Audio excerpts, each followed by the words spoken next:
He took better care of himself. What's going on with him?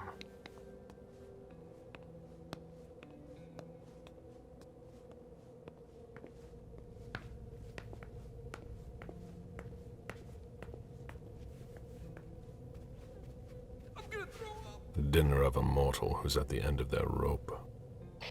Any news, guys? Still looking.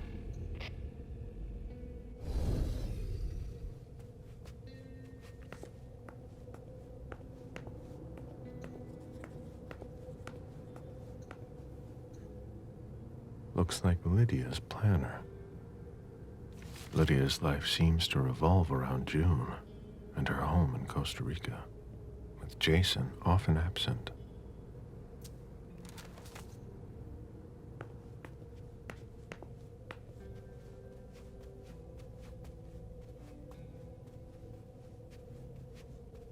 Who'd leave that lying around?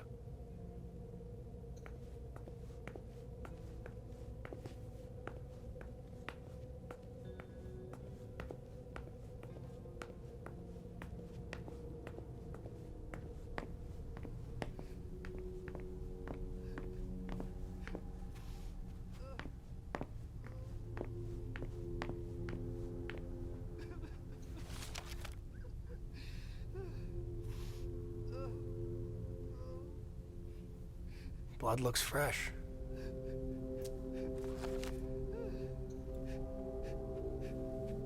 Mr. Adams? No. This can't be happening. What a nightmare. So much blood. I've got a few questions. I tried to help him. I told him we should call 911. I told him.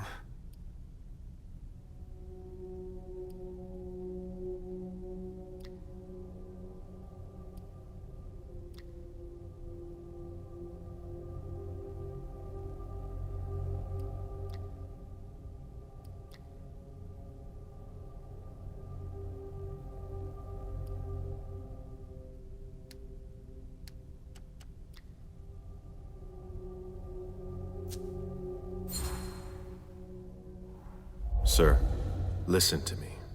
It's all right. Calm down. You're safe and you did the right thing. I did the right thing. I need you to answer a few questions for me. Yes, of course. What do you want to know?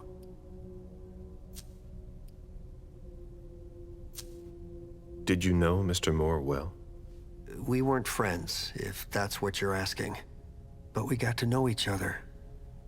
With time. He was a creature of habit. Since he worked late, he would often ask me for things at night.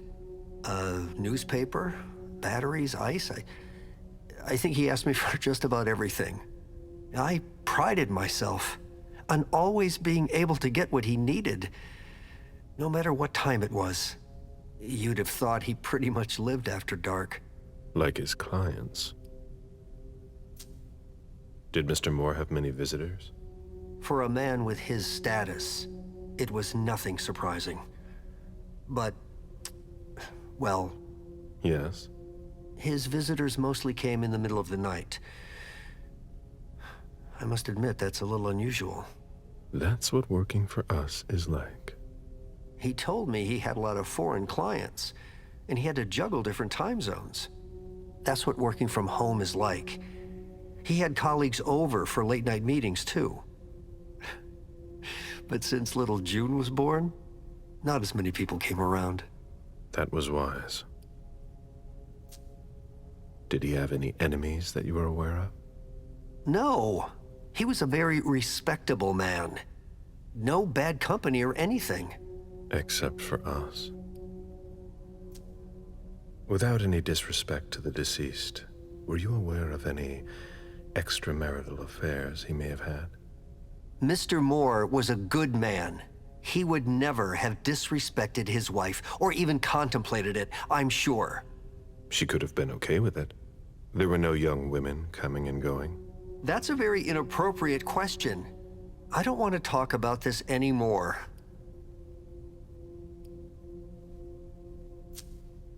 Do you know his wife? Mrs. Moore is a model resident. She always has something nice to say to the staff, and is the first to welcome new neighbors, too.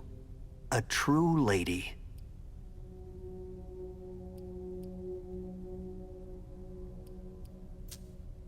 Do you know where she is?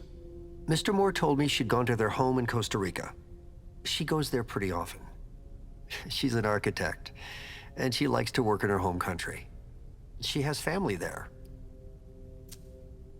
Do you think anyone could have been so angry with her that they could have taken it out on her husband? Oh, no. I don't think so. It's true that lots of people could have been jealous of her. But not to that point.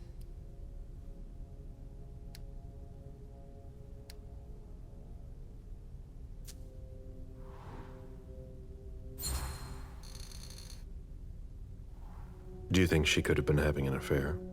She's a very respectable woman who loves her husband very much. I don't know what sick kind of world you live in.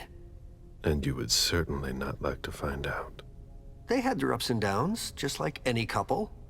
The staff had noticed that she went to Costa Rica fairly often without her husband. Was she thinking of leaving him? Not at all. Just the opposite. She begged him to spend more time with her and their daughter. I imagine the girl left with her mother? Not at all. It was the start of the school year, and Mrs. Moore left 2 weeks ago. I haven't seen her since Monday, when Mr. Moore took her to school on the first day. She must be staying with a friend. Poor little thing. Thank heaven she wasn't here. Do you know his bodyguards? Yeah, there's Jack, James, and Wu. But you won't hear me singing their praises. Why not? Oh, they're good at strutting around and acting tough when everything is going well. But where were they tonight? Can you tell me that? That was their job, right? They were paid to protect him.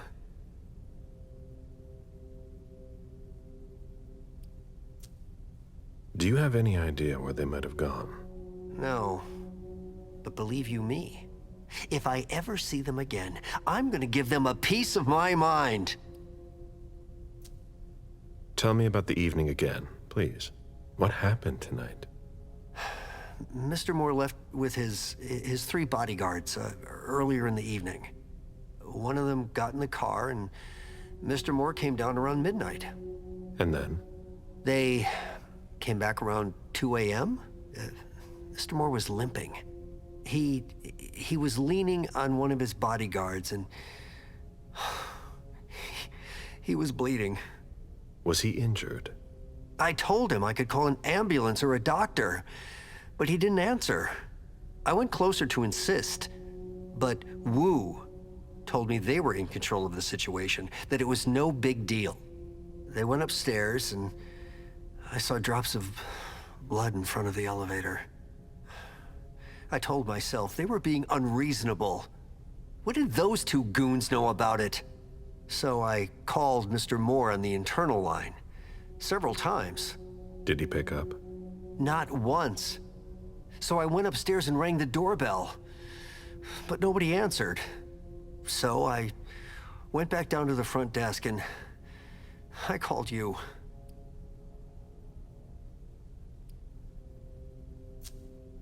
The lieutenant told me there was an access to the basement. Yes, using the service elevator through the kitchen. You need a magnetic pass to use it. I gave the spare to your colleagues who wanted to go down there. I still have the original. Do you want it? Please.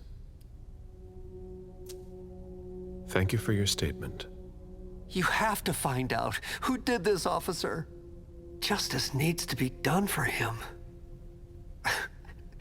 And for his family. And we need to find out who's messing with us. That's what we're here for. You can count on us. Stick around in case we have more questions. Somebody slept here.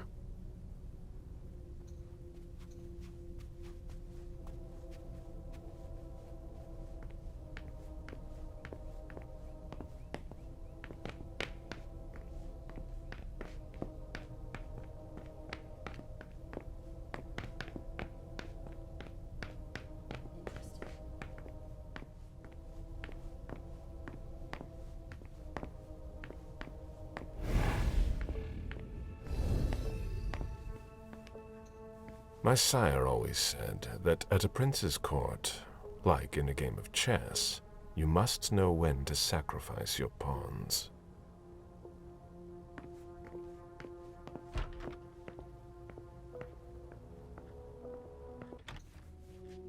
June's whole life in pictures. Jason and June, probably on a beach in Costa Rica. We're waiting on CSU for that.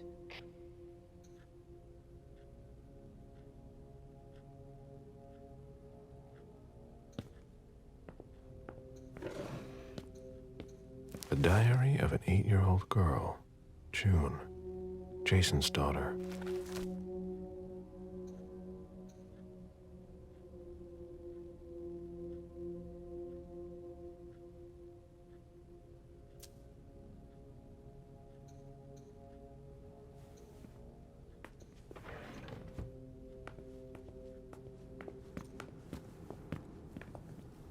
You must be Smith.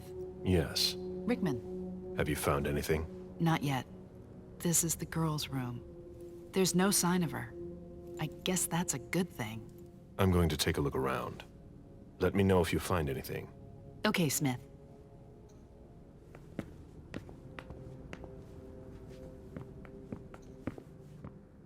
Did you inherit your mother's artistic talent, June?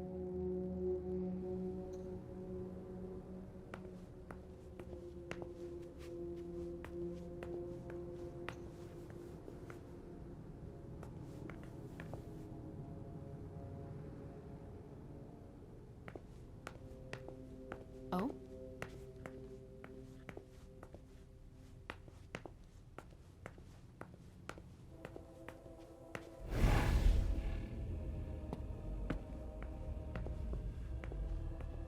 A bathroom with a shower and a tub. June's father spoils her.